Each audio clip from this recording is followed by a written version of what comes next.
I'm Madeline, 32 years old, and I still can't believe what happened at my brother Marcus's birthday party last month.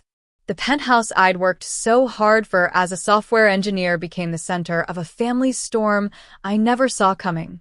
I should have known something was off when I arrived and saw everyone's faces, that mixture of anticipation and judgment I've known since childhood. Marcus, at 35, has always been the golden child despite his perpetual unemployment. As I stepped into my parents' house clutching his expensive gift, I felt that familiar knot in my stomach tighten. Before I continue this story, I'd love to know where you're watching from. Drop your location in the comments, hit that like and subscribe button, and let's dive into this family drama that changed everything. Growing up in our middle-class neighborhood in Portland, the pattern was established early. Marcus was the firstborn, the son my parents Deborah and Harold had always wanted. I came along 3 years later, the daughter they never quite seemed to know what to do with. Our childhood home was comfortable enough, with its small backyard and cramped bedrooms, but the emotional landscape was far more uneven. Marcus could do no wrong in our parents' eyes, despite evidence to the contrary. When he broke the neighbor's window playing baseball indoors after being told not to, my father chuckled and called it boys being boys. When he brought home D's on his report card, my mother would sigh and say, "School just isn't set up for creative minds like his." Meanwhile, I discovered computers in 4th grade and found I had a natural talent for understanding how they worked. I'd stay after school to use the computer lab, fascinated by early programming. When I brought home straight A's, my mother would nod and say, "That's nice, dear," before turning her attention back to whatever crisis Marcus was experiencing. By high school, the contrast had only grown sharper. I joined the robotics club and won a regional competition with my team. My parents didn't attend. Marcus had a football game that day, though he spent most of it on the bench. When I came home with the trophy, my father glanced up from the TV and said, "Just don't get too wrapped up in that computer stuff. Boys don't like girls who are too smart." College applications came around, and I applied to 12 schools, receiving scholarships to 8 of them. I chose State University for their excellent computer science program. My parents contributed nothing to my education. "College is expensive, and we need to save for Marcus's future," my mother explained. So, I worked 3 jobs. Morning shifts at a coffee shop, weekend retail, and late nights doing data entry for a local business. Marcus, meanwhile, started at a private college with our parents footing the bill. He dropped out after the first semester, claiming the professors didn't understand his learning style. They nodded sympathetically and paid for his second attempt at a different school. He lasted slightly longer there, almost a full year, before deciding it wasn't the right environment. The third college followed the same pattern. I graduated with honors in computer science, with minors in mathematics and business. My parents attended my graduation but left early because Marcus had called saying he needed their help with a situation involving his landlord and overdue rent. My first job was entry-level at a small tech company, making barely enough to cover my student loans and a tiny studio apartment. I worked 60-hour weeks, taught myself additional programming languages at night, and contributed to open-source projects to build my portfolio. During those years, Marcus lived at home, cycling through jobs that never lasted more than a few months. Retail positions he quit because the manager had it out for me. Restaurant jobs that ended because the hours didn't work with my creative schedule. Office positions terminated because the corporate environment was stifling my potential. Each failure was met with understanding from our parents. "He just hasn't found his calling yet," my father would say. "He's too bright for these menial jobs," my mother would add, as she did his laundry and cooked his meals at age 28. I visited for holidays and occasional Sunday dinners, each time hearing about Marcus's latest venture that was sure to take off soon. The pattern was so predictable it would have been comical if it weren't so frustrating. When I was 26, I secured a position at Horizon Technologies, one of the leading software companies in Seattle. The salary jump allowed me to move to a better apartment and, finally, make headway on my student loans. I called my parents to share the news. "That's nice, honey," my mother said, distracted. "Did you hear Marcus is thinking of starting his own business? He's got such an entrepreneurial spirit." The business, turned out to be reselling limited edition sneakers online, funded by a loan from our parents that everyone knew would never be repaid. It lasted all of 3 months before he moved on to his next passion project. My emotional distance from my family grew naturally, like a plant turning away from shade toward sunlight. I made friends at work, joined hiking groups and a book club, and built connections with people who actually celebrated my successes rather than minimizing them. Rebecca became my closest friend after we met at a Women in Tech conference. She came from a supportive family and was initially shocked by the stories I shared about mine. "That's not normal, Maddie," she'd tell me. "You know that, right? Parents are supposed to be proud when their kids achieve something." I knew she was right, but years of conditioning had normalized the abnormal. I maintained contact with my family, but protected my heart with lowered expectations and firm boundaries around my time and energy. By 30, I had built a life that felt authentically mine. I was moving up at Horizon, mentoring junior developers, and had saved a significant amount toward my dream of property ownership. Marcus, at 33, was still living at home, between jobs as usual, still the center of my parents' world despite his consistent pattern of irresponsibility. Little did I know that my growing success would soon become the catalyst for the most painful family confrontation of my life. At 30, everything changed. I was promoted to senior software architect at Horizon Technologies, with a substantial salary increase and equity in the company. After years of careful saving and strategic career moves, I finally had the financial foundation to make my dream purchase, a penthouse apartment in downtown Seattle. It wasn't an impulsive decision. I researched the market for months, consulted with financial advisors, and made sure the investment aligned with my long-term goals. When I found the perfect place, a 2-bedroom penthouse on the 32nd floor of the Cascade building, I knew immediately it was meant to be mine. The views alone were worth the price tag. Floor-to-ceiling windows showcasing Elliott Bay, the Space Needle, and on clear days, the majestic outline of Mount Rainier. The open-concept living area flowed into a gourmet kitchen with marble countertops and high-end appliances. The master suite featured a walk-in closet and a bathroom with a soaking tub positioned to enjoy the city lights. The second bedroom I converted into a home office, with built-in bookshelves and a standing desk facing the water. Beyond the practical aspects, the penthouse represented something profound to me. It was tangible proof of everything I'd worked for, a space that was entirely mine, designed around my preferences without compromise. After growing up in a home where my needs always came second, this was my sanctuary.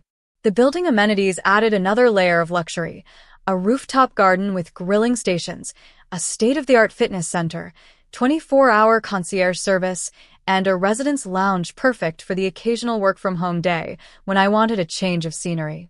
Rebecca was the first person I showed the place to after I moved in. She brought champagne, and we toasted on the balcony as the sun set over the Olympic Mountains. "You earned every square inch of this place," she said, clinking her glass against mine. "I hope you never forget that." I felt a momentary pang, wishing my family could be as genuinely happy for me as my friend was. Still, I invited them to a housewarming dinner once I was settled, hoping perhaps that seeing my success might shift something in our dynamics. I spent all day preparing, cooking my mother's favorite salmon recipe and setting the table with the new dinnerware I'd purchased for the occasion. I even bought my father's preferred scotch to serve after dinner and made sure to have Marcus's favorite beer chilling in the refrigerator. They arrived 45 minutes late. My mother, Deborah, barely glanced at the carefully prepared table before commenting, "This building must have quite the homeowners association fee. Seems wasteful when you're just one person." My father, Harold, walked straight to the windows. "Pretty flashy place. Hope you're not overextended on this." The market could turn at any time. Marcus wandered through the space, opening cabinets and closet doors without asking, as if conducting an inspection. "Must be nice," he muttered, loud enough for me to hear. "Some people just get all the breaks." I bit my tongue and served dinner, trying to steer the conversation toward neutral topics. My mother spent most of the meal talking about Marcus's latest job interview that looked promising and how the hiring manager would be lucky to get someone with his diverse experience. When I mentioned my recent promotion, my father nodded distractedly. Companies throw around fancy titles these days. In my time, you had to work decades to get to a senior position. After dessert, as I was showing them the view from the balcony, Marcus said, "So, what's a place like this cost anyway? You must be making serious bank." Before I could deflect the inappropriate question, my mother added, "Yes, Madeline, it does make us wonder if you're being wise with your money. You know family should come before material possessions." The implication hung in the air, but no one made it explicit that night. They left shortly after, my mother taking barely a bite of the dessert I'd spent hours preparing. Rebecca called the next morning to ask how it went. When I recounted the evening, she sighed. "Classic. They can't celebrate you because it highlights the fact that Marcus is a grown man still living like a teenager. It's not about you, Maddie. It's about them not wanting to face reality." The following Sunday dinner at my parents' house was even more uncomfortable. My mother mentioned that Marcus was between opportunities again and gave me a pointed look. It's so hard for him, seeing his little sister with such a fancy place when he can barely afford his car payment.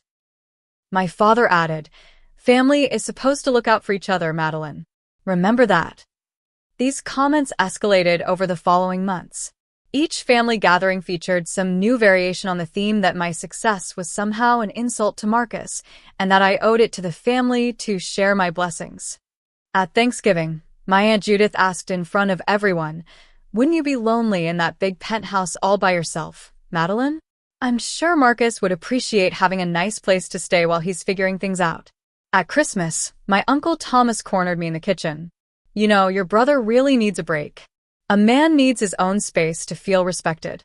Have you thought about letting him stay with you for a while? You've got that spare room, after all."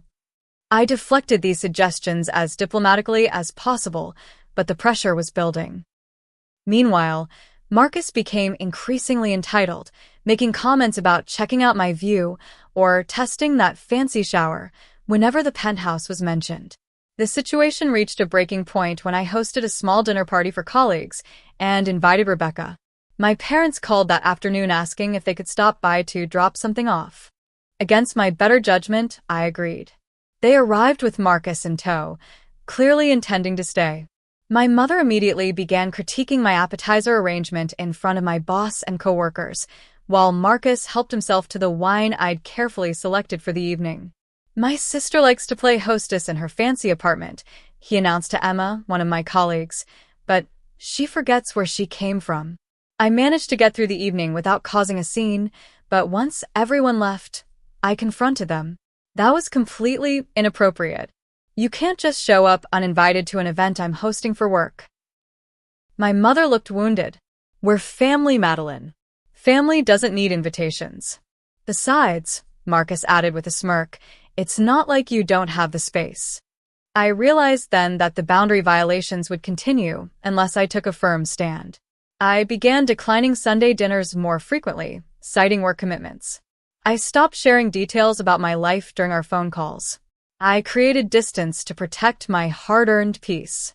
But the family tension was building toward a confrontation that would change everything, and Marcus's upcoming 35th birthday party would prove to be the breaking point none of us saw coming.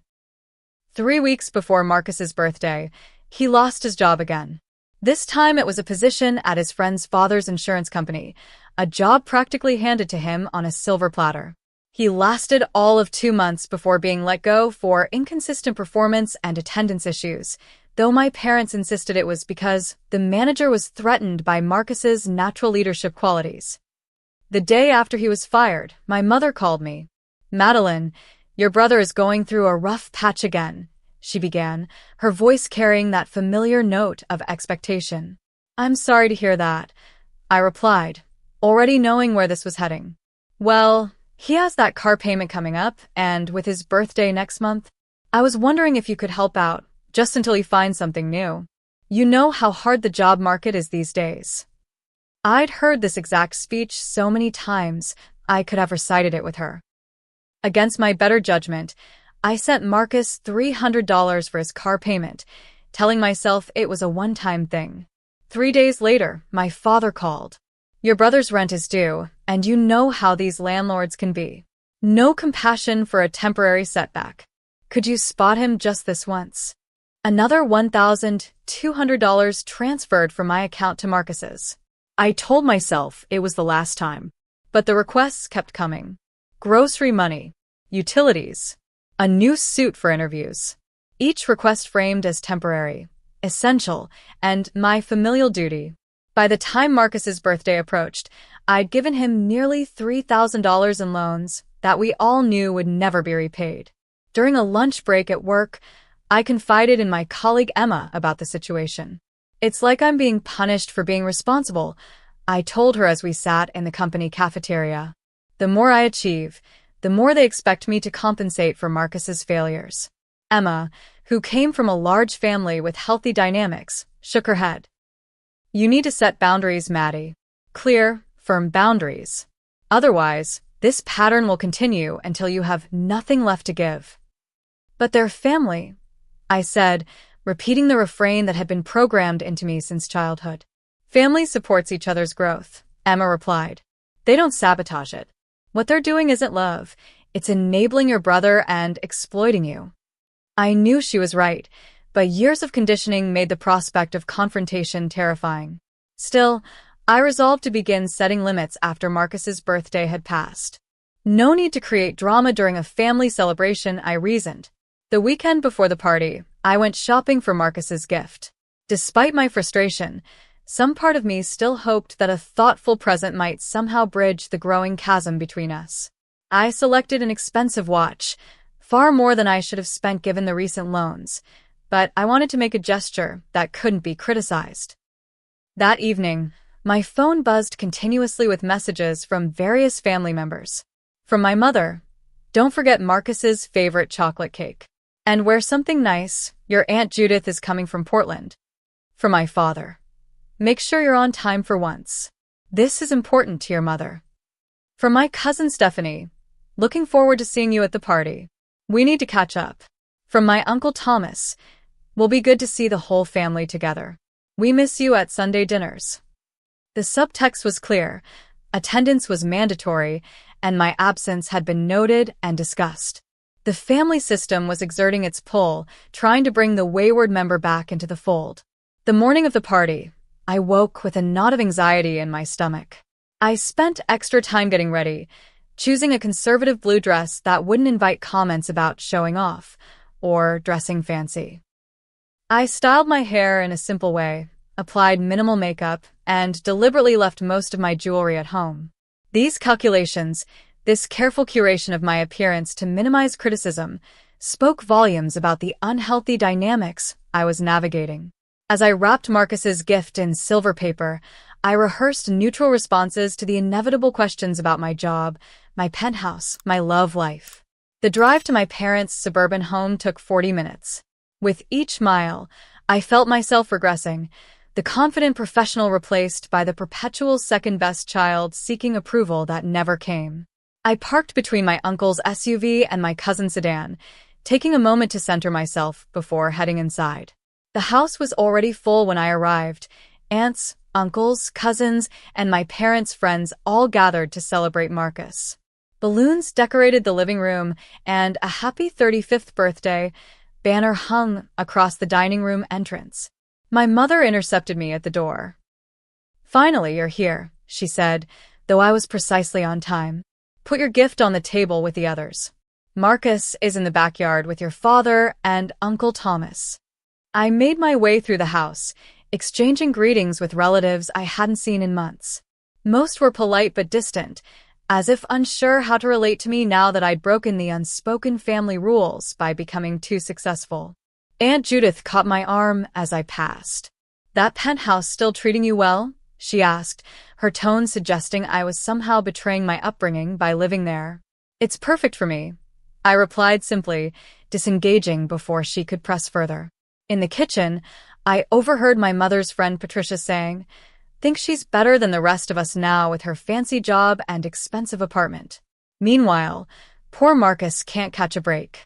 I pretended not to hear, focusing instead on arranging the vegetable tray I'd brought. The pattern was familiar. My accomplishments framed as arrogance, Marcus's failures as bad luck. The backyard was set up with tables and chairs for dinner.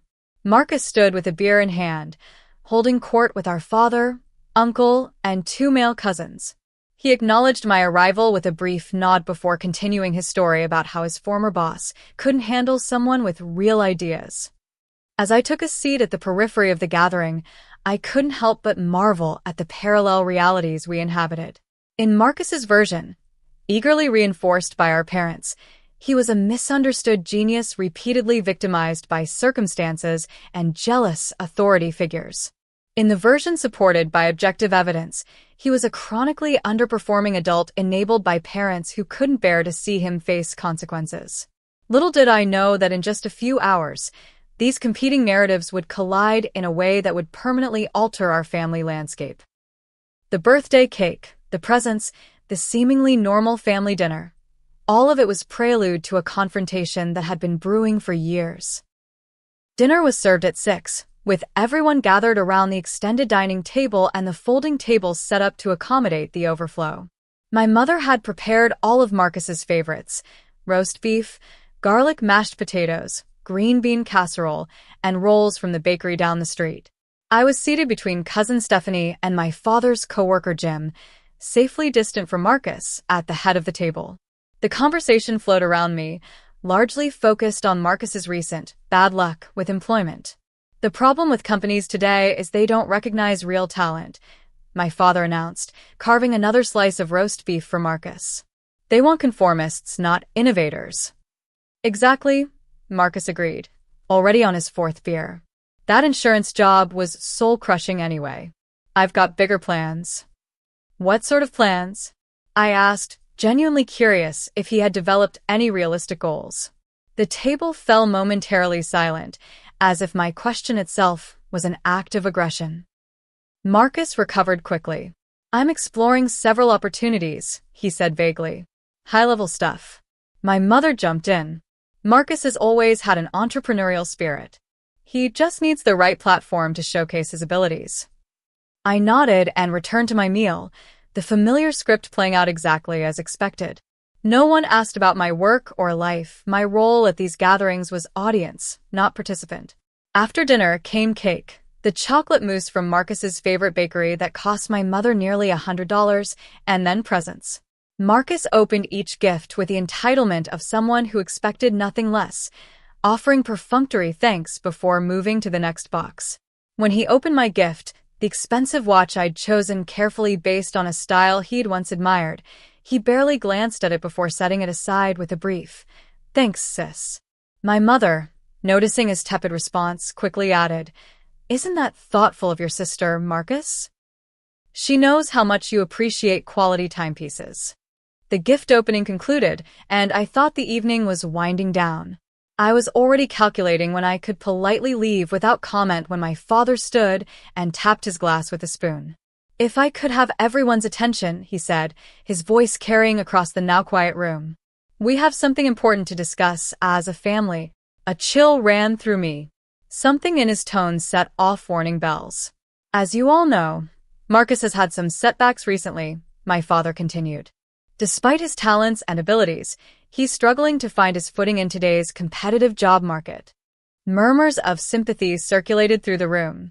At 35, a man needs his own space, his own domain where he can regroup and plan his next moves, my father went on. Unfortunately, with the current housing costs and Marcus's temporary financial situation, that's been difficult. My stomach tightened as I began to see where this was heading. My mother stood up beside my father. "Family means supporting each other through difficult times," she said, her eyes finding mine across the room. "Those who have been blessed with abundance have a special responsibility to share with those in need, especially family." The room had become uncomfortably quiet, all eyes now shifting between my parents and me. Uncle Thomas cleared his throat. "Madeline, we've all been talking, and we think there's an obvious solution here." His tone was reasonable, as if proposing a simple business transaction. "You've got that big penthouse all to yourself, with a spare bedroom you use as an office. Marcus needs a place to stay while he gets back on his feet." I blinked, stunned by the directness of the proposition despite having sensed it coming. "You want me to let Marcus move into my penthouse?" "It makes perfect sense," Aunt Judith chimed in. "You're rarely home with your work schedule, and Marcus needs a prestigious address for job applications. It would just be temporary. Until he find his feet," my father added. Marcus sat back in his chair, a slight smile playing at the corners of his mouth. He'd known about this ambush all along. "I've put a lot of thought into this," he said, as if he'd been the one to come up with the idea. "It's the perfect solution.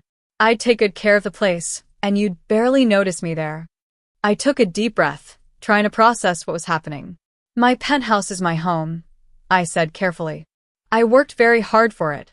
It's not an extra property I have lying around. It's where I live." "You can still live there," my mother said dismissively. "You'd just be sharing it with your brother, who needs help. That's what family does. Besides," my father added, "it's not like you had to struggle the way Marcus has. Everything's always come easily to you." The injustice of that statement momentarily robbed me of speech. I had worked multiple jobs through college while my parents paid Marcus's tuition at 3 different schools. I had saved for years while living in tiny apartments to afford the down payment on my home. Nothing had been handed to me, quite the opposite. "I'm sorry," I said, finding my voice. "But that's not going to work for me. My home is my private space, and I need it to remain that way." The room temperature seemed to drop 10 degrees. "So you're refusing to help your brother?" my mother asked, her voice rising. "After everything we've done for you?" "I've helped Marcus repeatedly," I replied, fighting to keep my tone even. "I've given him thousands of dollars just in the last month. But moving him into my home is a boundary I'm not willing to cross." "Boundaries," my father scoffed. "This isn't therapy, Madeline. This is family. There are no boundaries in family." "There should be," I countered. "Healthy relationships require respect for each other's space and choices." Uncle Thomas leaned forward. "Listen, Madeline. No one's asking you to give up your penthouse. Just to share it until Marcus gets on his feet. 6 months, tops." "We all know it would never be 6 months," I said, the words escaping before I could filter them. "And it's not just about time. It's about respect for the choices I've made and the life I've built." Marcus's face darkened. "So, your fancy apartment is more important than helping your own brother? Nice to know where your priorities lie, sis." "My priority is maintaining the home I worked for years to afford," I replied. "I'm happy to help you in other ways, Marcus, but not by giving up my personal space." "You're being selfish and unreasonable," my mother snapped. "After everything we've done for you, this is how you repay us? By refusing to help your brother when he needs it most." The gaslighting was so blatant it would have been comical in any other context. What exactly had they done for me, beyond providing basic necessities in childhood? Every step of my adult life had been navigated without their support, financial or otherwise. "I'm sorry you feel that way," I said, rising from my seat. "But my answer is no. Marcus is welcome to stay here with you, as he has been. Or I can help him find an apartment within his budget. But he will not be moving into my home." What happened next occurred so quickly I barely had time to react. My mother crossed the room in 3 quick strides and slapped me hard across the face, the crack of it echoing in the sudden silence.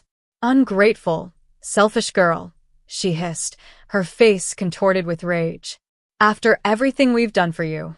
I stood frozen, my cheek burning, as I looked around the room. No one moved to intervene. No one spoke in my defense. Some looked away uncomfortably, but others, including my father and Marcus, wore expressions suggesting they believed I'd deserved it. In that crystallizing moment, I saw my family with perfect clarity for perhaps the first time. This wasn't love. It wasn't even family in any meaningful sense of the word. It was a system of control and exploitation that I had participated in for far too long. Without another word, I picked up my purse and walked out, closing the door quietly behind me. The drive home passed in a blur. My cheek still stung from my mother's slap, but the physical pain paled in comparison to the emotional impact of what had just occurred.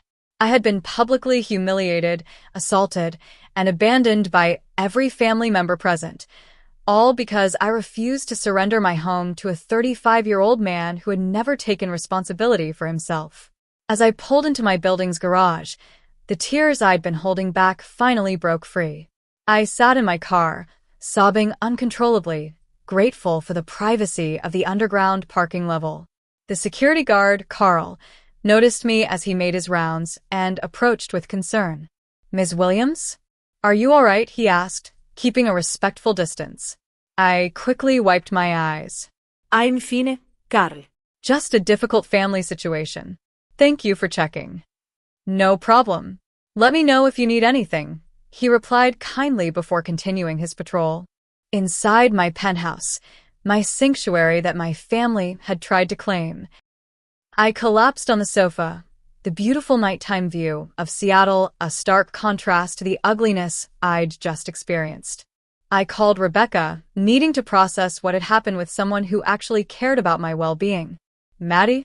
What's wrong?" she answered, immediately picking up on the distress in my voice. "They ambushed me," I managed, before breaking down again. Between sobs, I recounted the evening's events, culminating in my mother's slap and the family's silent complicity. "Oh my God, Maddie," Rebecca gasped. "That's assault. Your own mother hit you in front of everyone? And nobody did anything?" "Nobody," I confirmed. "They all just watched. I think some of them were glad she did it." "That's beyond dysfunctional," Rebecca said firmly. "That's abusive. You know that, right? What they did, what they've been doing, is abusive." Hearing the words spoken aloud was both shocking and clarifying. Abuse. I'd always thought of my family as difficult, dysfunctional, frustrating, but had avoided labeling their behavior as abusive. Yet what else could you call a mother slapping her adult daughter for refusing to give up her home? "I don't know what to do now," I admitted. "Do I just never speak to them again?"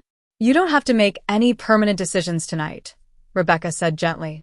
"Right now, focus on taking care of yourself. Tomorrow we can talk about next steps.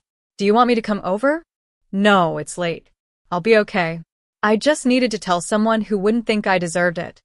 "You absolutely did not deserve it, Maddie. No one deserves to be treated that way, especially by family." After we hung up, I took a long, hot shower, trying to wash away the evening's events. As I was getting ready for bed, my phone began buzzing with messages. From my father. "Your mother is very upset. You need to apologize for causing a scene at your brother's birthday." From Aunt Judith. "Family disagreements should stay private." Walking out like that was very immature. From Uncle Thomas. "You've broken your mother's heart with your selfishness. Family has to come first." From Marcus. "Way to make my birthday all about you. Typical." The gaslighting was so extreme it was almost laughable.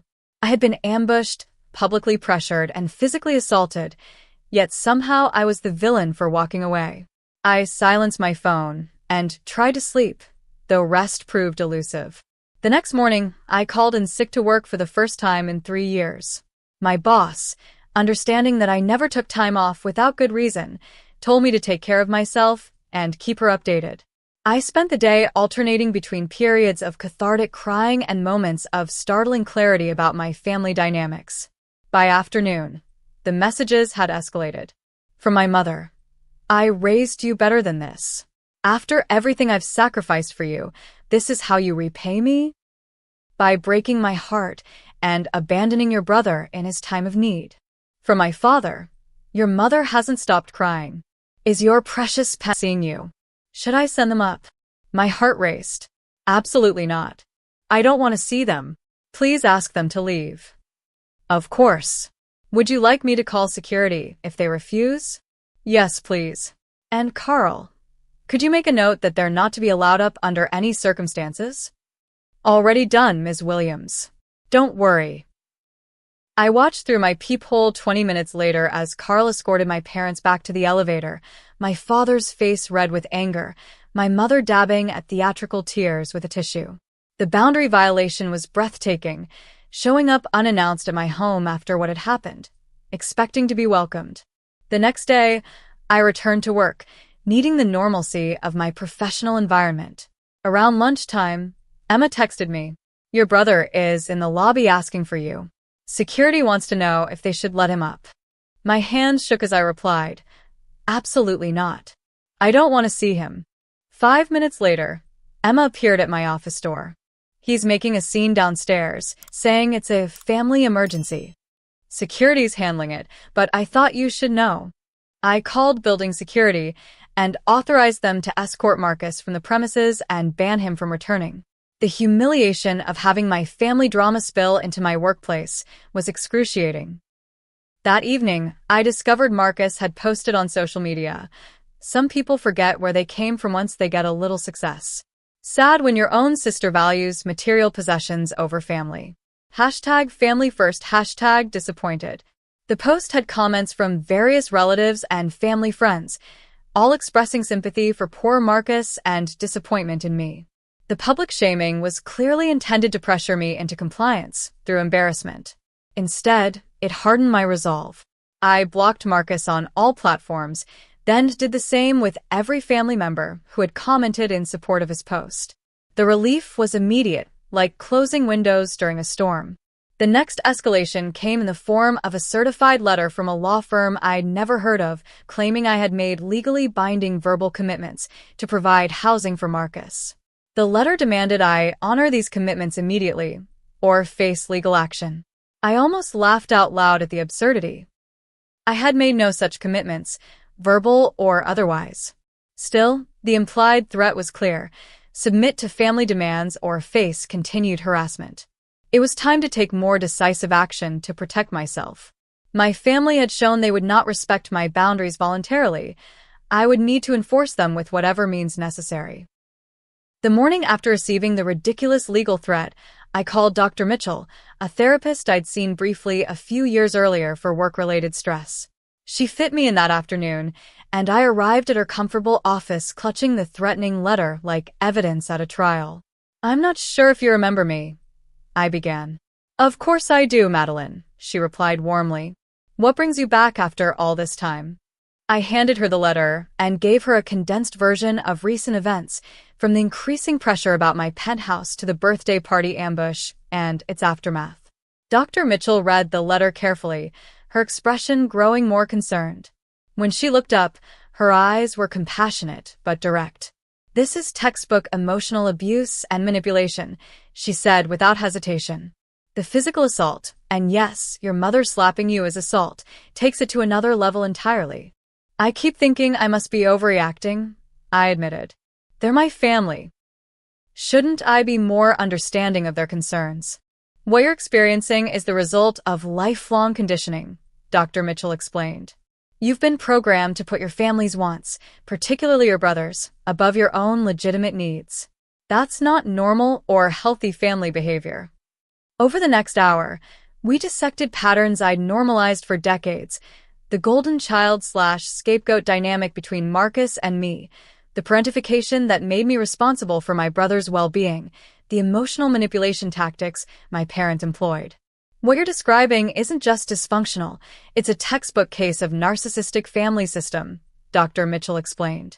"Your brother as the golden child, you as the scapegoat who can never do enough, your parents as the enforcers of this unhealthy dynamic."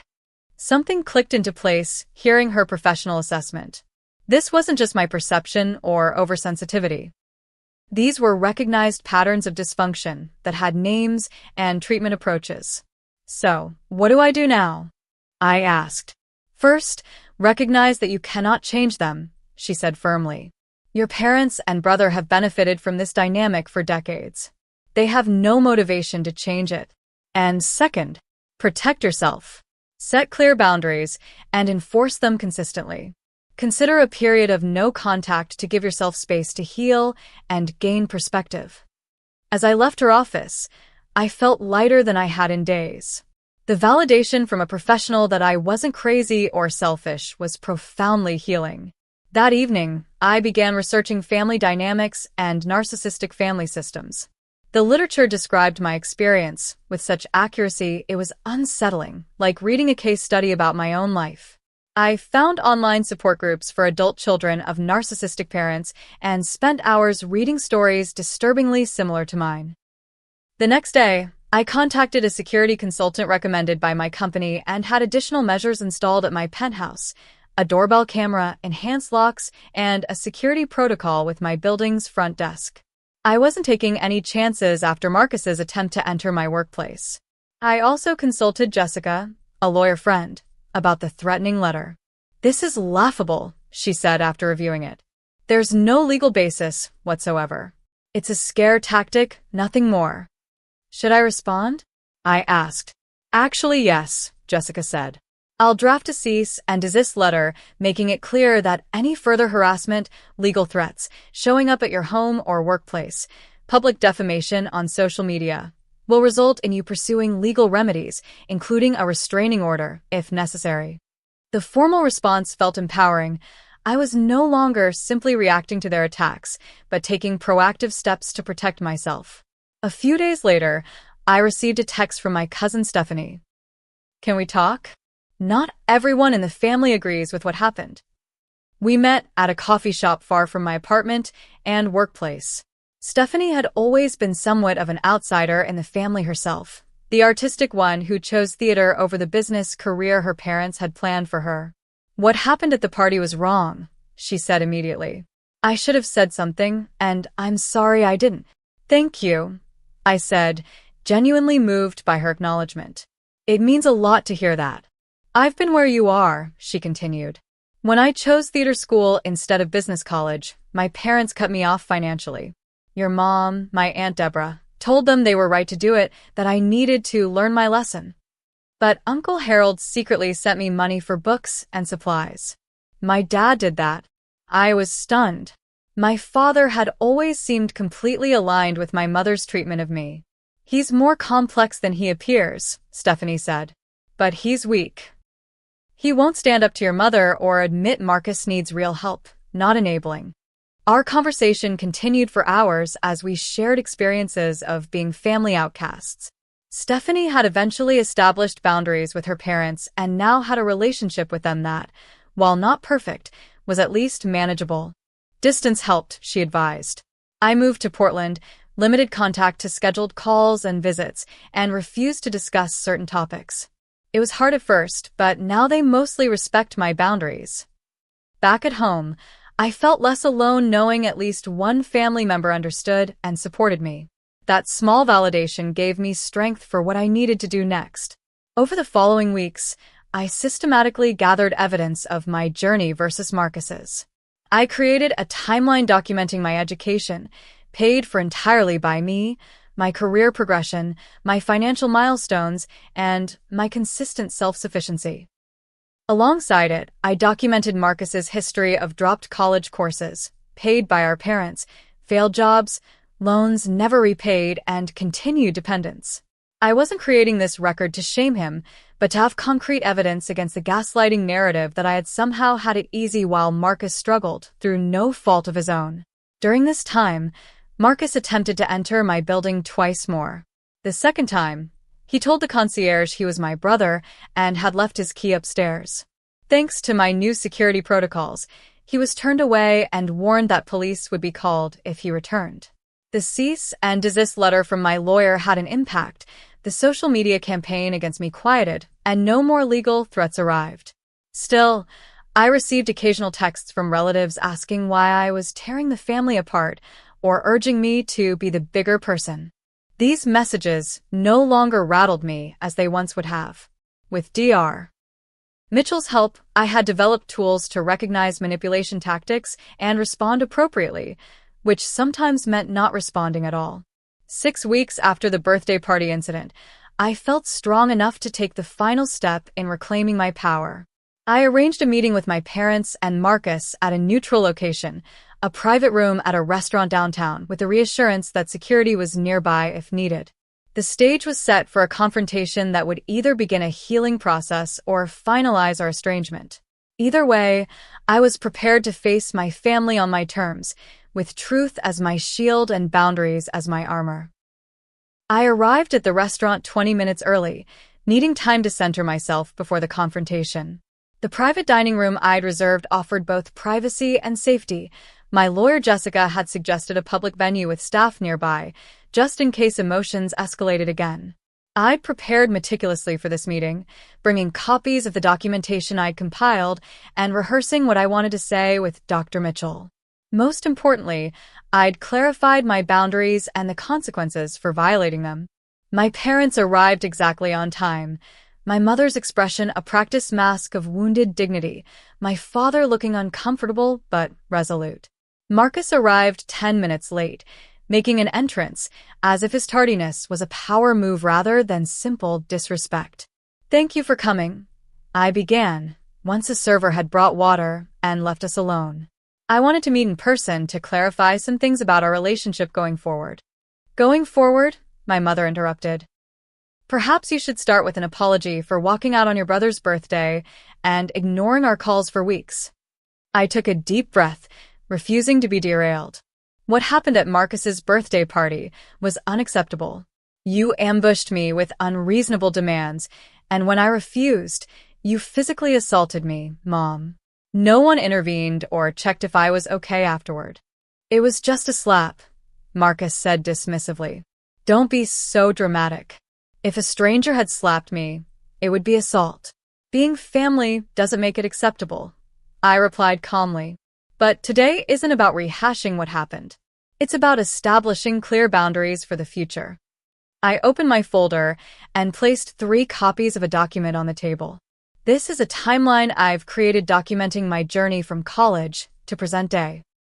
It includes every job I worked to pay for my education, every apartment I lived in while saving for my home, every promotion I earned through hard work and additional skill development on my own time. My father glanced at the document, while my mother pushed it away without looking. Alongside my journey, I've documented Marcus's path, the 3 colleges our parents paid for, the numerous jobs left or lost, the repeated financial support provided with no expectation of repayment or responsibility. "This is ridiculous," Marcus snapped. "You're just trying to make yourself look good and me look bad." "No, I'm establishing facts to counter the narrative that I've somehow had it easy while you've struggled, through no fault of your own. That narrative has been used to justify increasingly unreasonable demands, culminating in the expectation that I should give up my home to accommodate you." My mother's face had flushed with anger. "We never ask you to give up your home. Just to share it temporarily. A distinction without a difference," I replied. "My home is my private space, earned through years of hard work and sacrifice. No one has the right to demand access to it, family or otherwise." "So, what is this meeting about?" my father asked, speaking for the first time. "Just to show us how much better you think you are?" No. "It's to establish clear boundaries going forward." I placed another document on the table. "These are my terms for continuing a relationship with each of you." The document was simple and direct. 1. No further requests for financial support for Marcus. 2. No discussion of my penthouse or suggestions about Marcus living there. 3. Respectful communication only, no verbal abuse, physical aggression, or manipulation. 4. No unannounced visits to my home or workplace. 5. Acknowledgement of past behavior and commitment to respect these boundaries. If these boundaries are respected, we can begin rebuilding our relationship slowly, starting with occasional phone calls and working toward brief, public meetings. If they are violated, I will immediately end contact for a period of at least 6 months. The silence that followed was deafening. My mother stared at me as if I'd grown a second head. Marcus scoffed audibly. My father looked troubled, but not entirely surprised. "This is absurd," my mother finally said. "We're your family. You don't get to dictate terms for loving us." "I'm not dictating terms for love," I clarified. "I'm establishing requirements for maintaining contact. There's a difference." "So, it's your way or nothing?" Marcus challenged. "It's healthy boundaries or nothing," I corrected. "I'm not asking for anything unreasonable, just basic respect and acknowledgement of my autonomy." "And if we refuse to sign this contract," my mother asked, her voice dripping with disdain. "Then we have no relationship until you're ready to respect these boundaries," I said simply. The choice is yours. What followed was exactly what Dr. Mitchell had prepared me for, a tantrum of epic proportions. My mother cried, my father appealed to family loyalty, and Marcus alternated between sullen silence and outbursts about my superiority complex. When emotional manipulation failed to move me, my mother switched tactics. If you do this, if you cut us off, don't expect to ever be welcomed back, she threatened. You'll regret throwing away your family over your selfish pride. It was the moment of truth, the ultimatum I'd anticipated. In the past, such a threat would have immediately brought me back in line, terrified of losing the only family I had, however dysfunctional. But something had fundamentally shifted in me. I realized with perfect clarity that what I was being offered wasn't really family at all. It was a system of control masked as kinship, a bargain where love was conditional on compliance. I hope it doesn't come to that, I said, gathering my documents and standing up. But I deserve to be treated with respect, and I won't accept less, even from family, especially from family. The ball is in your court now. I walked out of that restaurant with my head high, uncertain if I would ever speak to my parents or brother again, but absolutely certain I had done the right thing for myself. The following weeks were difficult, but clarifying. My parents didn't contact me, clearly expecting me to break first and come crawling back as I always had before. Marcus resumed his social media campaign briefly before his attention was diverted by some new grievance. I channeled my energy into building stronger connections with people who genuinely cared about my well-being. Rebecca and Emma became even closer friends, and I expanded my circle through a book club and a hiking group. I reconnected with Stephanie, who provided occasional updates on family matters without pressure or judgment. Most importantly, I continued my work with Dr. Mitchell, processing the grief of family estrangement and building a healthier self-image not defined by my role as the family's scapegoat. 4 months after our meeting, I received an unexpected email from my father, sent from his personal account rather than the one my mother monitored. Madeline. It began simply. I've been doing a lot of thinking since our meeting. While I don't agree with everything you said, I can see that I haven't always treated you fairly. Your mother isn't ready to acknowledge this, and Marcus certainly isn't. But I wanted you to know that I'm proud of what you've accomplished, and I respect the strength it took to stand up for yourself. If you're willing, I'd like to talk sometime, just the two of us. It wasn't a complete acknowledgement, but it was a start. I agreed to meet him for coffee the following week, with cautious optimism but firm boundaries intact. Around the same time, something shifted for Marcus as well, though not because of any great epiphany about our relationship. With his primary enablers, our parents, finally running out of patience and resources, and his secondary support, me, firmly unavailable, he finally had to face reality. He took an entry-level position at a local retail store and moved into a modest apartment with a roommate. 6 months after the confrontation, I hosted a small dinner party in my penthouse for my chosen family, friends who supported me unconditionally and respected my boundaries without question. As we enjoyed wine on the balcony overlooking the Seattle skyline, Rebecca raised her glass. To Madeline, she toasted, who taught us all what real strength looks like. Later that evening, after everyone had left, I stood alone on that same balcony, reflecting on the journey of the past year. The penthouse around me was more than just luxury real estate. It was a symbol of everything I'd overcome, every obstacle I'd navigated, every boundary I'd established. My relationship with my parents remained complicated.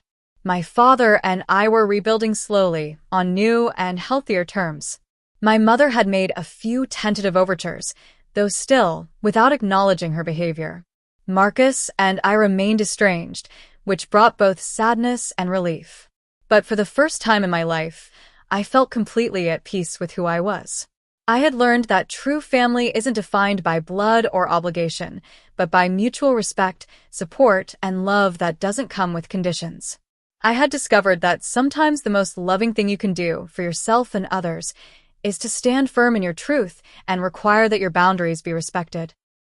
As I watched the city lights twinkle below, I realized that the most valuable property I owned wasn't this beautiful penthouse, but the sense of self-worth I'd fought so hard to reclaim.